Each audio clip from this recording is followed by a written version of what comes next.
Stock movement की तरफ हम रादर फोकस करते हैं। दरअसल सुप्रीम कोर्ट के एक फैसले से आज फोर्टिस हेल्थ केयर का जो शेयर है वो बुरी तरह से पिटा। ऑलमोस्ट 17-18% की गिरावट यहां देखने को मिली है।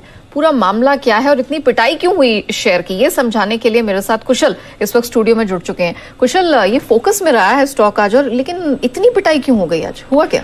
देखिए, यहाँ पर आज सुप्रीम कोर्ट में ये हियरिंग होने वाली थी कि जो IH जो मलेशिया की हेल्थ केयर ब्रांड है, उन्होंने ओपन ऑफर दर्ज किया था करीबन 26% का। जब उन्होंने 2018 में 31% की हिस्सेदारी खरीदी थी, तो ये ओपन ऑफर अभी भी मामले में फंसा हुआ था और सुप्रीम कोर्ट की तरफ से ऑर्डर आया था कि अभी इस ओपन ऑफर पर स्टे लगना चाहिए। इनफैक्ट इसको लेकर आज सुनवाई होनी थी और आज अगर सुप्रीम कोर्ट ये डिसीजन रिवर्स कर देता तो ऑब्वियसली IHH के लिए डोर खुल जाता, बट यहाँ पर रिवर्स हुआ है और डिसीजन जो है स्टेटस को मेंटेन किया है।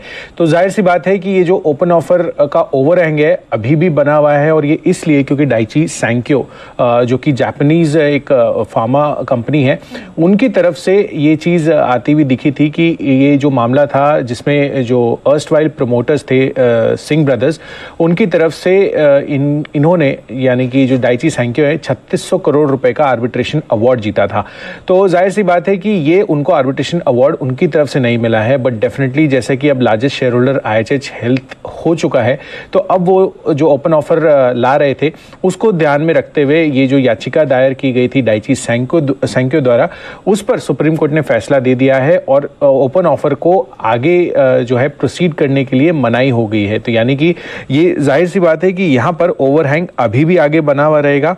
और मोर इम्पोर्टेंटली आप देखिए, 31% जो इन्होंने हिस्सेदारी खरीदी थी अगस्त 2018 में, वो 170 रुपए प्रति शेयर के भाव पर खरीदी थी, और इस ओपन ऑफर को ध्यान में रखते हुए ही आगे चलकर ये स्टॉक में बहुत अच्छी खासी तेजी आई थी। तो 16-17% की तेजी इस वजह से भी माफ कीजिएगा, जिस तरह से अभी गिरावट है ये इसी वजह से है क्योंकि 170 रुपए पे ये ट्रांजैक्शन हुआ था और ओपन ऑफर भी इन्होंने 26% का 170 रुपए पर ही ये लेकर आए थे, और अभी आप देखिए 260-270 रुपए की वैल्यू अभी इसमें बनी हुई है। तो जाहिर सी बात है कि कहीं ना कहीं अब यही देखना होगा आगे चलकर ओपन ऑफर पर क्या प्रतिक्रिया आती है। फोर्टिस हेल्थ केयर ने भी ये कहा है कि ये मामले को लीगल एडवाइस लेंगे और अकॉर्डिंगली आगे चलकर ये एक्शन लेने वाले हैं। Okay, of course. चलिए, तो ये पूरी डिटेल है जिसके कारण हमने प्रेशर देखा है। क्विक चार्ट चेक ले लेते हैं। फोर्टिस हेल्थ, आशीष केलकर जी, चार्ट में किस तरह के आपको ट्रेंड दिखाई दे रहा है? क्या मौजूदा स्तरों से शॉर्ट्स की सलाह होगी या बिल्कुल अवॉइड?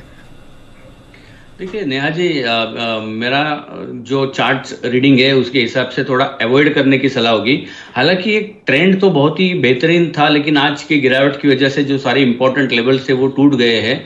तो यहाँ पे डेफिनेटली खरीदारी करने के मौके तो नहीं ढूंढने चाहिए, क्योंकि अगला जब तक कोई कंफर्मेशन नहीं मिल जाता कि यहाँ पे अच्छा खासा सपोर्ट लेके वापस एक रिवर्सल बनता हुआ दिखाई दे रहा है, तब तक खरीदारी करने की सलाह नहीं होगी। जिनके पास ऑलरेडी स्टॉक है और जो लोग बेच नहीं पाए वो स्टॉक, मेरे ख्याल से उनको थोड़ा होल्ड करना चाहिए। अच्छा बाउंस बैक देखने को मिलता है तो उस वक्त वापस एक बार रिव्यू लेना चाहिए। फिलहाल के लिए नो बाय नो सेल ये स्ट्रैटेजी अपनाना चाहिए, क्योंकि ऐसे बुरे न्यूज के बाद डायरेक्शन इमीडिएटली क्लियर नहीं होता है। चार्ट के ऊपर एक छोटा सा फॉर्मेशन बनने की प्रोबेबिलिटी दिखाई देती है, या तो और नीचे जाने का कंटिन्यूएशन पैटर्न दिखता है या रिवर्सल पैटर्न दिखता है। तो वो देखने के बाद डिसीजन लेना वाइज रहेगा।